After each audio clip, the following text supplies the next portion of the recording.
Hey guys, Adriana Jimenez with Fino Boxing, joined here with Teofimo Lopez. Teofimo, congratulations on your latest victory against William Silva. You made a tough fight look very easy. And on top of that, you injured your hand. First of all, how are you feeling? How's the hand? How's everything? Overall, I'm blessed. I feel great, and my hand is fine actually. I got full motion and everything. They actually told me I'm ahead of schedule. You know, I'm supposed to be using it in October. I'm already using it in mid-September right now. And overall, I'm fighting again December 8th, Madison Square Garden, live on ESPN, so you could catch that. Either a top 10 contender. We're looking at that right now for maybe a title eliminator. Okay. I was going to ask you if fight fans are eager to see you back inside the ring. I wasn't sure how the hand was, but looking forward to seeing you inside the ring in December. Talk to me about your relationship with Top Rank and now being on ESPN. Oh, well, I have age on my side, so my hand, I recovered quickly. Everything was great, but my relationship with Top Rank, Top Rank is great. You know, actually, I think that their eyes are opening very, and now they know that they do have a superstar in front of them, and it's me, Teofimo Lopez. I believe I am, and actually, I know I'm ahead of the game right now with all the prospects. I don't consider myself a prospect anymore. I consider myself more of a contender status. And by next year, like I said, beginning of next year, I'll be world champion. You consider yourself a contender. Prospects. You mentioned the word prospects. We have Ryan Garcia, Shakur, my bad, Shakur Stevenson, Karlos Balderas, and so on. Where do you rank yourself on all of them? Like I said, I don't consider myself a prospect, so it speaks for itself. I'm ahead of the game. I'm leading the way, and they're following. That's how I look at it. All right, I want to get into Ryan Garcia. Yeah. A lot of smack talk going in between you guys. What is it that you don't like about him? No, I don't got nothing against the kid. Actually, I feel bad for him. If anything, I feel really bad for the kid. Honestly, I think that he, if anything, is sprinting out of everybody, and he talked his way up there, which was good, but he cannot back it up. I talked my way up there, but I'm backing it up each and every fight I have. Obviously, they put me with a tough contender. My last fight, William Silva, that was 25-1, never been stopped. He's been pro for 12 years. Fought Felix Verdejo, and to this day, and I stopped him. I dropped him in the first round, and then I finished him in the sixth with a broken hand. Fought like that 5 more rounds. If it happened to any other boxer, any other prospect, I would like to see their reaction. How well can they take adversity? How well are they dealing with those type of situations at those type of times? Yes, it's early in my career. This is the first time I ever had a hand injury. I've been boxing for 15 years. I've always taken care of my hands, but honestly, it was just a bad hand wrapping. The person that wrapped my hand, it was just bad hand wrapping and wrong placement at the wrong time. But everything happens for a reason. That's why I stay composed. Did you watch his latest fight against Carlos Morales, and what did you think? And how would it have been different if you were the one fighting Morales? Honestly, no, I don't watch. I actually stopped watching. I don't watch boxing no more. I really don't know. This is probably the time you're gonna see me watch right now. I stopped watching boxing. Why? There's nothing good for me to watch. There's nothing good for me to watch. And my father watched Ryan Garcia in the fight and stuff like that. And I was upstairs talking to my girlfriend, and I was on phone, and then he's like screaming, "Yo, you gotta come down here. Look how horrible he is." And I'm just like, I don't care. I don't care. I really don't care. I'm just more to myself. If it's not about me, I don't really care. It sounds so right there. It just sounded so like arrogant and stuff. But it's at the end of the day, I'm not worried about anybody else. I'm doing what I'm doing, and it's working my way. So why should I worry about anybody? You know, do I want Ryan Garcia to be better? Do I want Shakur Stevenson to do better? Do I want Carlos Balderas to do better? Absolutely, so that we can make those type of fights. We can make great fights. But as of right now, the way they're looking, the way Ryan Garcia, the way Carlos Balderas is looking, the way that Devin Haney, the way these guys are looking, there's no possible way of me fighting them because I'm gonna get a world title before all of them. So you feel you're at a different level than them, that It shows. you can't even say I want to fight one of them anytime soon. Yes, because it shows. If anything, I'm helping them out if I fight them. They're not helping me. They're not helping me. The only thing that I know the fans want to see it, so that's the only way it possibly happened. But honestly, overall, it's not a fight that it's worth having, because what is it going to do for me afterwards? It doesn't. I can say, oh, yeah, I beat all the prospects. I am the best prospect. No, I'm here to be the best boxer in boxing. I want to be the best of the best. I want to beat the champions. That's what I'm looking forward to. And honestly, it's getting to that point now where I'm going to start facing them next year. Yeah. You know? So I speak everything. I know a lot of people don't like the way I talk.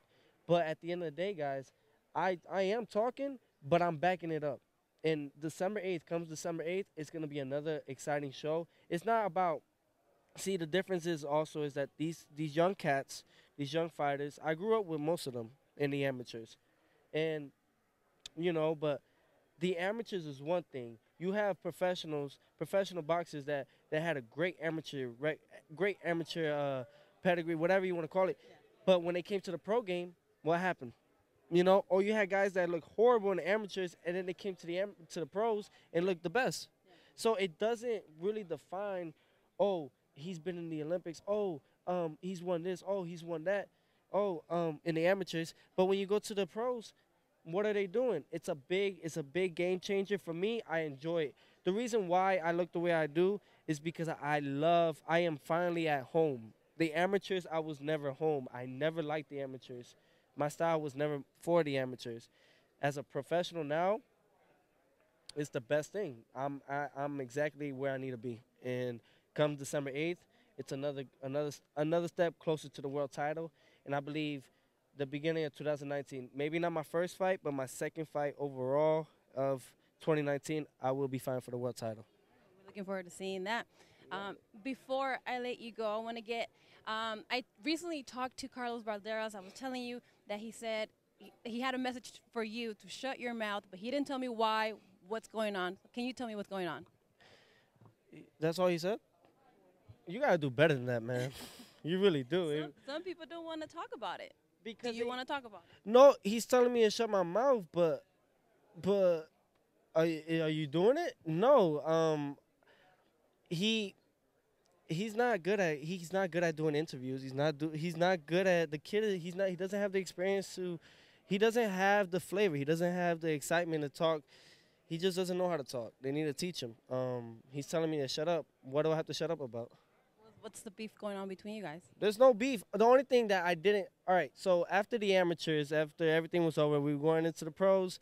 I was like, all right, so it doesn't really matter. That whole part that we had, it doesn't matter anymore. But then he talked about my father. I've never crossed that line and talked bad about any of his family members, anything like that. Now that comes into a personal point. You get me? Now you just crossed it. You could talk smack about me. It doesn't matter. But when it comes to my father, who is my right-hand man, or it comes to my mother, anything, now you just made that hard on yourself. Now you just gave me that time to make it more personal. Now, when I do this, it's when I fight and I drop these dudes, it's just because of what I need to do. Now, you see me on a personal level, it's not going to look good. It's not going to look good for any fighter across. That made me feel that way. Karlos Balderas, he knows at the end of the day that he got the spot. Listen, Karlos Balderas got the spot because Aiba gave him the spot. And he even says in one of the interviews, I don't know if it was with Pheno Boxing. I don't know if it was with you guys. It was him and his brother. Yes, I think it was. It was him and his brother, and he was talking about how he was qualified to get to the Olympics. How the hell, tell me this, how does anybody get Olympic berth going as a fourth place? They brought him down. He didn't have to fight no more. He was a fourth place. He made it to, in the WSB, he made fourth place. How the hell do you get an Olympic berth coming as fourth? Usually they take number 1 and number 2. And he talked about it, about the world championship and everything, how Cuba and Azerbaijan, how they qualified. And we still good? All right. Aiba, I think, honestly, due to the Olympics, we all know it was corrupted, right? It was all corrupted. Aiba, I believe that they tried something and they succeeded. They tried how many, all right, let's see if we could bring, instead of 2 guys from the WSB, let's see if we could bring 4 so we could bring more money, so we could make more money. And that's exactly what they did. That's exactly what they did. And they did it in my division. Sadly, as it comes, I am the first I am the first boxer in history since 1904 to win the U.S. Olympic trials, and not be able to represent USA, my own country, not USA, because of what they did all through the politics. Balderas knows what he did, and he didn't have the balls. Didn't have the balls after I won the Olympic trials to come up to me and be like, hey, man, I'm sorry about what happened or anything, to be like, you know, it's not me. That's what happened. Aba decided to do that because he's just going to take the credit for something that he didn't earn. You get me? So it comes to the point, when I fight, I don't have no feelings when I'm in there. Because boxing, that's what happened. The corrupting part of it, they took everything from me. When you fought 14 years and they only take one person every 4 years and you earn that spot and they say, no, we're going to give it to this other dude because Aba and whatever, they were kissing so much ass that they gave him the spot, then tell me how you're going to look at things. You're going to look at it differently. You're not going to respect nobody in the game. People in the boxing game, and no, they don't respect me. So why do I gotta respect them? You're gonna get what you get what you give. I'm gonna hit you with that same energy. Balderas, he even said it himself. They brought him down. They brought him down. He was fourth, and they brought him down. He didn't fight his way down to get the number 1, number 2 spot. No, he was actually getting ready for the Olympic trials because we were gonna fight each other. I was a top dog. And who's the first person that the USA Boxing called? Me. Me. Mike Martino and Matthew Johnson, they called me. They called me. And they told me that they gave the spot to him and that he qualified and that he got the Olympic berth. Me, if anything, since if they were going to do that, but USA Boxing knew I was going to beat them, so they didn't want to. We were supposed to have a box-off. I was the USA champion, if anything, because I won the U.S. Olympic trials. And if he won the WSB, well, they gave it to him, then he was WSB champion, right? That's what they do in Cuba. That's why Cuba gets so many medals. Okay, so you have the WSB champion versus the USA champion. Let's have a box-off. And they knew what they were doing, but they didn't want the fight to happen. Why? Why? Because they know I was going to beat Balderas, and they wanted Balderas to go to the Olympics. They wanted me to stay for 2020. And now look at this. They're thinking about not having the Olympics. They're thinking about not having boxing in the Olympics for 2020. Why? Come on, guys. Ladies and gentlemen, Teofimo I don't care about it no more in the sense of the Olympics. That's past me now. I'm ahead of everybody. And Balderas is calling me out now because who the hell is Karlos Balderas? Nobody knows who that kid is until now that he's mentioning me. Nobody knows who Karlos Balderas is. And he's a 2016 Olympian, U.S. Olympian, and nobody knows about him because they don't know how to promote themselves. You're with Richard Schaefer, my dude. You got a long way till you get there. I'm with Top Rank. They're in the best of what they're doing. We have the deal with ESPN. Things are just looking so great. And you know what? At the end of the day, guys, ladies and gentlemen, while you hate it or not, I'm gonna keep doing my thing. I'm gonna keep talking. And at the end of the day, everything happens for a reason. If the fight happens, I really do want the kid to do better. I really do. You know why? So that way the fans could get that type of fight. But I don't see it happening. I don't see the Ryan Garcia fight happening. I don't see the Karlos Balderas fight happening.